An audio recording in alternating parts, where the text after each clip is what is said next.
Yo, what's up guys? I hope you're all doing well. We had the big Diablo 4 Season 12 reveal last night where they went through all of the new things coming in the season that comes next week. And what was planned to be quite a small, what we expected to be a filler season, right? Or just a small 6-week season to last from Season 12 start to the expansion, right? And this was supposed to just be to tide us over, really. It seems like they flipped it and said, let's make this a season where everyone can just go a bit wacky. And they're kind of just pushing the boundaries, taking off some restrictions and letting us do some really weird stuff, which I think is quite interesting. So we have a lot more information now on what this season is.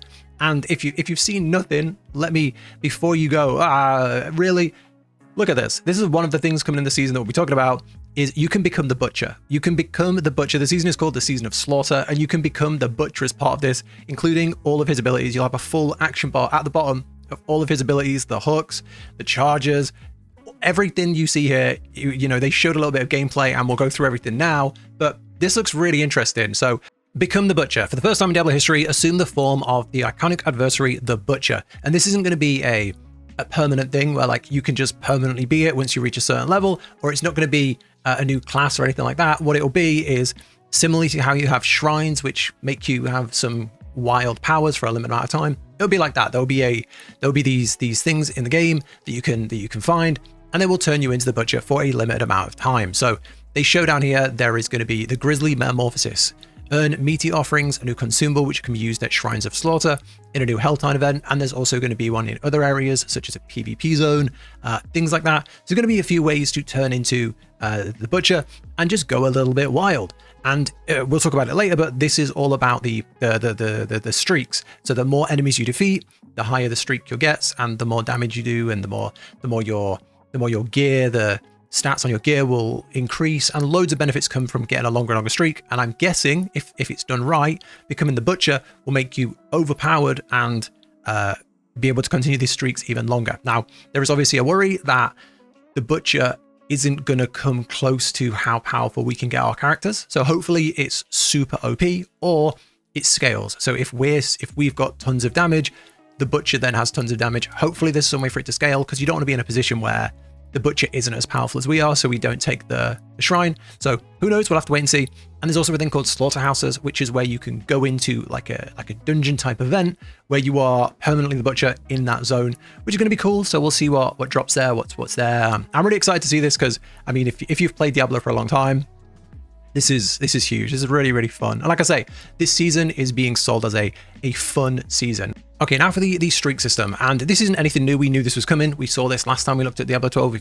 If you saw it last time, they talked about this, and it's already in the game. So if you have Variana, the hero, the companion character, she has a skill tree, and in it you can pick certain things that let you gain benefits from the streaks, and you'll see this kind of counter on the left, and as you defeat more enemies, you kind of get that already. So it's already in the game, and you might have already seen it if you've played with that. But yeah, this is now going to be not for our companion, not for something that's tracked on a follower. It's going to be ours. It's going to be our streak system. And the more enemies you defeat, the better the benefits you get. And the main thing with this is when you're playing and you're going through, they're going to keep the streak through different floors. So you say you're climbing a dungeon or you're going through a long zone, you're going to keep the streak system. They also said there's going to be quality of life, whereas as you're going through, if you have to like climb a ladder or jump over something, that's going to now scale with your speed, so that you're not going to lose this as you're like moving between zones. Because one thing we know about Diablo is the mob packs are small and isolated. And this isn't PoE with 100 monsters on screen. This is it's Diablo. So we are going to have to jump from pack to pack, and they are going to make that easier, so we shouldn't lose our streaks so much. And as you hit certain milestones of the streak, as you go higher and higher, you are going to get more benefits, and they're going to scale with the things on your item, the Bloodied Items, which we'll talk about. And then all of the experience and all of the things that we gain over that time will be held. And then when the streak ends, it all just pops. So we will gain tons of levels and XP, and all these things will just pop at the end, which is really, really, really cool, and something that I think is good, because you can just focus on defeating all the enemies, which is great. So it's going to have 5 tiers. As you can see here: Streak, Carnage, Devastation, Bloodbath, Massacre. When the time bar fully depletes, a streak is over. Experience and rep are gained at the end of a streak. A pop will indicate the amount of seasonal rep and experience earned.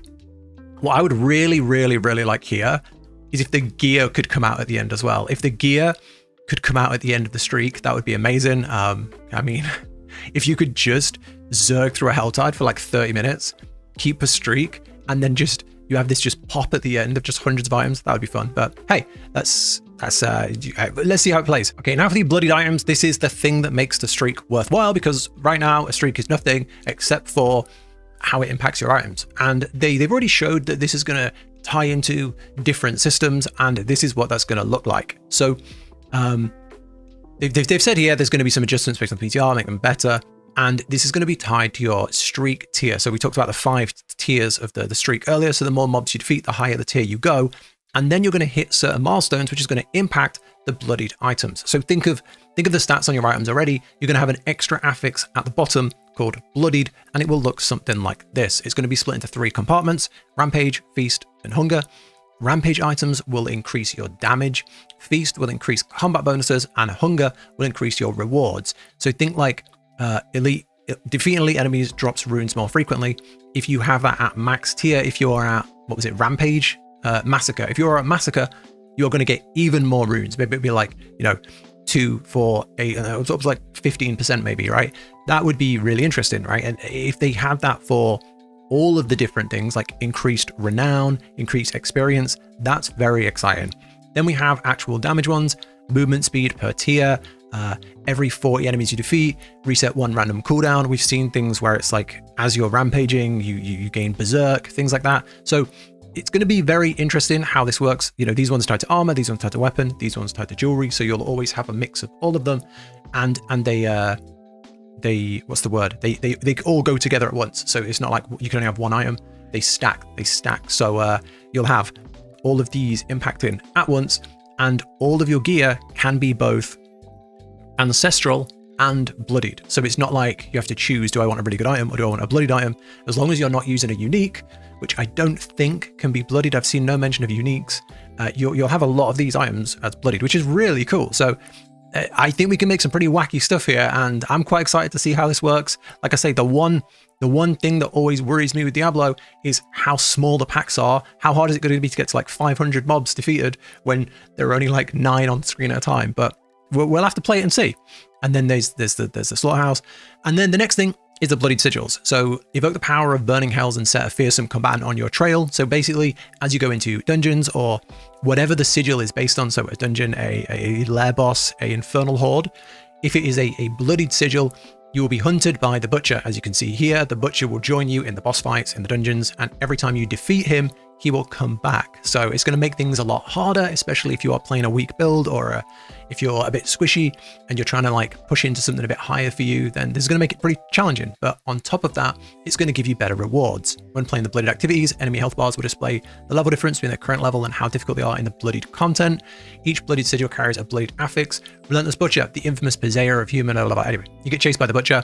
This does not replace the existing chance of butcher spawns. You may even face both butchers at once. Expect the activity in sigils to be around a torment tier higher in difficulty than your current torment tier. So yeah, this is exciting. I mean, there's always the break point in Diablo. There's the point in Diablo where everything just gets too easy. You struggle through Torment 1, you struggle through Torment 2, you hit like Torment 3, 4, and you start one-shotting the bosses, and everything just becomes so easy, and you kind of break the game in a way. You overgear the game, or you get past the difficulty level, and nothing can replace that difficulty apart from doing like a Pit 100 run.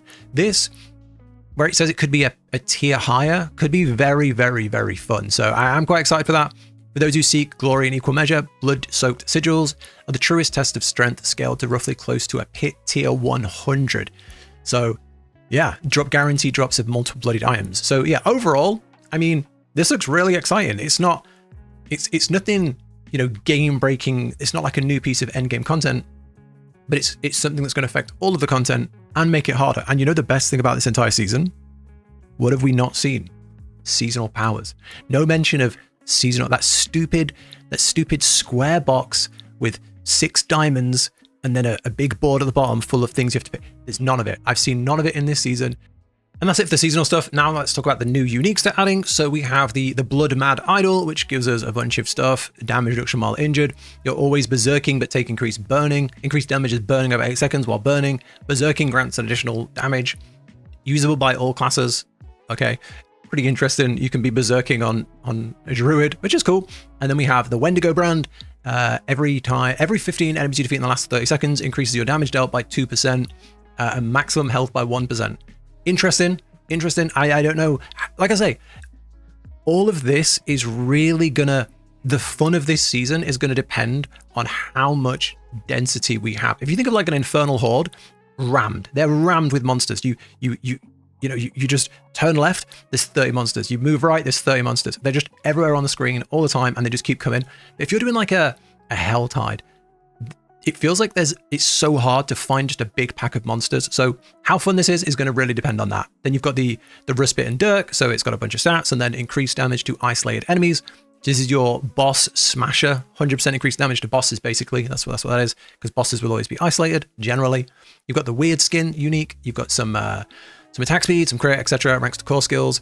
Apply vulnerable to distant enemies, weakened to close enemies, and increase damage to enemies that are both vulnerable and weakened. Then you've got the 1000 Eye Reaver. I think this one looks quite interesting. Movement grants ferocity, and max ferocity is increased by 1 to 3. Ferocity also increases your movement speed by up to 8% per stack. So if you can stack a ton of ferocity through, gear, stats, runes, skill trees, you could get a ton of movement speed, which is very, very exciting in a season where we want to be getting around the packs as fast as possible. And then on some other features, the Paladin will be free to play for the first week of the season. So right now, if you pre-order the next expansion, Lord of Hatred, you can play the Paladin for free up until the expansion comes out. However, if you haven't pre-ordered, you can still play the Paladin for free for the first week of season 12. So if you haven't played it, it's really, really fun. Give it a try if you want. These seasons are free, so you can jump in, play the season for free for a week, play the Paladin for free for a week. That's quite a lot of value if you've not even pre-ordered the game. So give that a go. There's a Doom crossover. So they said our biggest ever free reliquary, which means the most we've ever given away for free in a crossover. If you like Doom, that's probably really cool. So collect all this, and it says this is gonna drop in. Collect free Doom the Dark Age emblems starting March the 11th. Secure free emblems in-game straight from the Dark Ages, March the 11th, March 13th, March 15th. So if you play that first week, you can look like this. Like I say, don't know how much of this is going to be free, how much of this is going to be in the shop, but we'll see. And then no items from the season rank. So you have all of your seasonal activities. I'm not going to go through this. It's all, the same stuff. That's a season. I think this is exactly what we need. I was pretty much against doing a season 12. I thought let's just let season 11 continue up to the expansion, because it doesn't feel like they're going to do anything. When we had it last time to try it, when we talked about this like a month and a half ago, it didn't look very good. There wasn't really much to do, and it was like, what's the point of even having this season? But now looking at it as it's finished, it looks pretty fun. I'm going to be checking this out. I think it looks pretty interesting, and I'm going to be making builds for it. So subscribe if you want to see more of that. But thanks for watching. Take care, and I'll catch you in the next one.